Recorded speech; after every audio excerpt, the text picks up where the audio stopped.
Senator Akpabio is not more of a senator than I am. He's not a governor of this place. And he treated me as if I was his servant or I was a domestic staff in his house. It's very unfortunate that at this time, after so many years of democracy, we would have a National Assembly be run by such dictatorship. It's totally unacceptable. As for me, I'm glad to be here. And even though we have been illegally suspended, no day have I hesitated in effectively carrying out my duties as a senator of Kogi Central to the very best of my capacity. The return of Natasha Akpoti-UDUAGHAN, a journey through conflict, public response, and democratic lessons. Immediate conflict. The story begins in the Nigerian Senate chamber, a place meant to embody the nation's highest legislative ideals. But in March 2025, what unfolded was not the harmony of democracy, but a storm of conflict centered on Senator Natasha Akpoti-UDUAGHAN of Kogi Central. Her journey into this crisis was not accidental. She had made allegations of sexual harassment against the Senate President, Godswill Akpabio, a claim that rattled the core of leadership in the upper chamber. Rather than being handled through a transparent, neutral mechanism, her petition was dismissed. Tensions rose further when she protested the reassignment of her seat, a small matter on the surface but symbolically loaded. It was about recognition, about space, about voice. What followed was swift and severe. On the recommendation of the Committee on Ethics, Privileges, and Public Petitions, the Senate suspended her for 6 months. Her office was sealed. Her aides were sent home. Salaries and allowances were cut off. Even her right to walk into the National Assembly was withdrawn. It was more than just discipline. It was exile within democracy. For Natasha, this was not only a political punishment, it was an attack on her very identity as a legislator and representative of Kogi Central. For her constituents, it was the silencing of their only voice in the Red Chamber. And for Nigeria, it became the spark that ignited questions about fairness, gender dynamics, and the limits of legislative power. Public response. The suspension of Natasha Akpoti-UDUAGHAN sent shockwaves across the political landscape.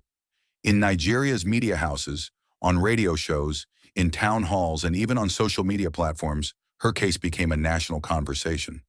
Civil society groups rallied behind her, arguing that the punishment was politically motivated. Women's rights organizations in particular saw in Natasha's ordeal a reflection of the larger struggle of women in public life.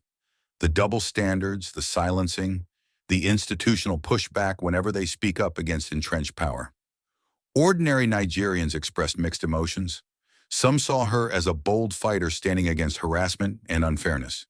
Others accused her of violating Senate rules and argued that discipline was necessary to maintain order. But what no one could deny was that her suspension left Kogi Central voiceless, a constitutional injury that made the debate much larger than one person. International media picked up the story too. Headlines in global outlets framed it as a test of Nigeria's democracy and a mirror of gender challenges in politics across the world. By the time the court declared the suspension excessive, Natasha had become a symbol, not just a senator in conflict with her chamber, but a woman whose fight touched the conscience of a nation. Before we continue, don't forget to like this channel, subscribe, share your thoughts in the message section, and share this so that many can hear about this, and you can have unlimited access to every necessary information you should get as a good patriot and citizen. Let's continue with Natasha's return, what it might mean. When September 2025 arrived, the 6-month suspension had officially lapsed. The question on everyone's lips was, would Natasha return? For her constituents, her resumption meant that their voice in Abuja would be restored.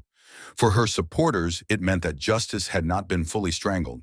For the Senate, however, her return was more complicated, because while the punishment had technically ended, a legal appeal was still pending. Symbolically, Natasha's return is more than just one senator walking back into the chamber. It is about whether the Nigerian Senate respects the rule of law and the Constitution's guarantee of representation. If she is fully restored, it signals that democracy still corrects itself, even after excesses. But if barriers remain, then it suggests that legislative power can, when provoked, continue unchecked, even beyond constitutional limits. Her return also sets a precedent. It could embolden other lawmakers to resist arbitrary discipline. It could inspire women in politics to raise their voices against harassment or unfair treatment, and it could force the Senate to rethink how it disciplines members, ensuring that rules are clearer, penalties proportionate, and justice impartial. To talk about the critiques, risks, and uncertainties. Yet Natasha's comeback is not without risks and uncertainties. First, the legal ambiguity lingers. The Senate leadership has insisted that since the case is still under judicial review, she cannot be fully reinstated administratively. This creates a dangerous precedent that a punishment can continue even after its expiration, simply because an appeal is pending. Second, there is the risk of political marginalization. Even if she is allowed back, will she be given meaningful committee roles? Or will she be sidelined, her influence clipped, her motions ignored? A return without real power is symbolic but hollow. Third, there is the matter of personal retaliation. Natasha has stood against the Senate president, a figure of immense political weight. In Nigeria's political climate, where loyalty is often prized above dissent, will her boldness make her a target for future disciplinary measures, subtle exclusions, or political isolation? And finally, there is public expectation. Her supporters now see her as more than a senator, as a heroine of resistance. They expect her to fight for reforms, for gender equity, for justice. This burden could become overwhelming, especially in a political arena where alliances are fragile and compromises unavoidable. Let's see to what should be done now. To prevent further erosion of trust and to strengthen democracy, several steps must be taken immediately. 1. Full restoration of rights. Natasha must be restored, not halfway, not in name only, but fully. Her office reopened, her aides returned, her salaries paid, her committee roles reinstated. Anything less is continued punishment by another name. 2. Judicial clarity. The Court of Appeal must expedite its decision. Prolonged ambiguity is dangerous for both the Senate and Nigeria's democratic credibility. Once judgment is delivered, both sides must respect it, without excuses. Third, reform of Senate rules. The Standing Orders in the Legislative Houses, Powers and Privileges Act should be amended to set clear limits on suspensions, define misconduct, and ensure fair hearing. No senator should again be silenced for months without clear justification. 4. Institutional mechanisms for harassment. Claims Natasha's original petition, the trigger for all this, was about sexual harassment. Nigeria's Senate must create an independent body to handle such allegations, with impartiality and protection for complainants. Without this, any woman who speaks up risks being punished instead of heard. 5. Public oversight, citizens, civil society groups, and the media must continue to watch the process closely. Democracy thrives not only on what leaders do, but on what the people demand of them. Conclusion. The story of Natasha AKPOTI-UDUAGHAN'S suspension and return is not just a story about one senator. It is a mirror held up to Nigeria's democracy. It asks, can power be challenged without retaliation? Can women speak up without being silenced? Can the Constitution protect citizens against excesses of authority, even within the legislature? Her ordeal has revealed both the fragility and the resilience of Nigerian democracy. Fragility because internal rules were used to silence an elected voice. Resilience because the courts intervened, the public rose in debate, and her constituents refused to be forgotten. As she prepares to walk back into the chamber, the world watches. Her return is not just about reclaiming a seat, it is about reclaiming the principle that no Nigerian, man or woman, should be shut out of democracy unjustly. In the end, the question is larger than Natasha. It is about whether Nigeria's Senate will rise above personal power plays and embrace the higher call of service, fairness, and constitutional duty.